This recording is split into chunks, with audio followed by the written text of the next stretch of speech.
everybody, today we're going to talk about how we measure mass using a quadruple beam balance. So first of all, what is mass? It is not the same thing as weight, although we do tend to use the two interchangeably. Weight is dependent upon gravity, and so technically your weight would change if you moved to other planets, where mass would stay the same.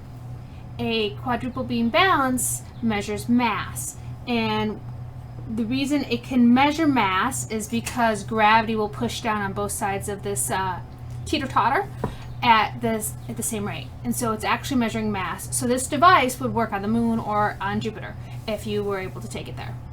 So how do you actually measure mass using a quadruple beam balance? Well, there's three things you need to check first to make sure that the balance is working properly. One is it is zeroed up here, that these lines line up at 0. That these weights are all the way over to the one side and 0 is clearly in the window. And finally, that the pan where you're setting things is clean and dry, that there's no water on it, because that would affect the mass. Hi there, you can kind of see me. So let's go ahead and measure the mass of something. So let's have this dinosaur of science crawl up here onto our balance, and we're going to find its mass. So the first thing you want to do is you always start with the heaviest mass first. So you look for the thing that has the highest increments. In this balance's case, it's in the far back, but it might vary from balance to balance. So what you do is you slide it all the way over to where it's, you see these notches? It's got to be resting in that notch. There's a little click sound when it's in the correct spot, and you should be able to clearly see the number through the window. And you can see that the teeter-totter has not yet moved. So that means that this dinosaur weighs more than 100 grams. It weighs less than 200 grams though, because 200 grams made the teeter-totter go down. So I go back now to 100 grams and I slide this one over. It weighs more than 110 grams. Oh, but less than 120. So I'm going to put it back at the 110 mark. And now I start moving this weight over. It weighs more than 21. It weighs more than 22.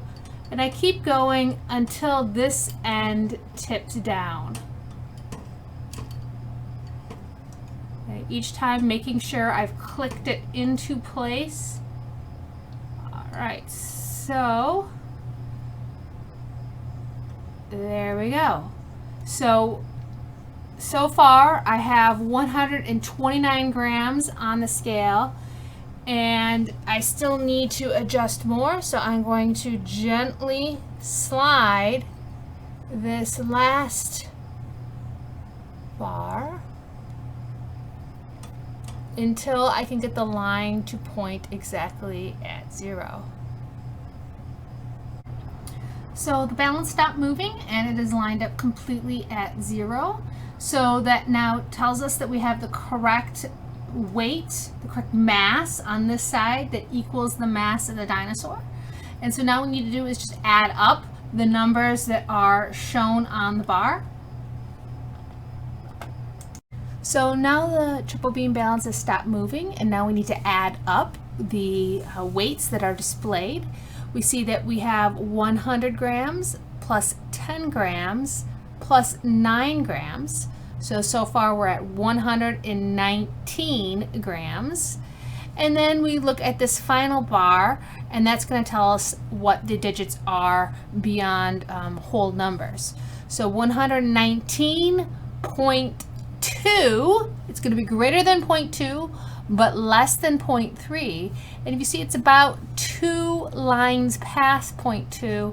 So we're looking at 119.22 grams.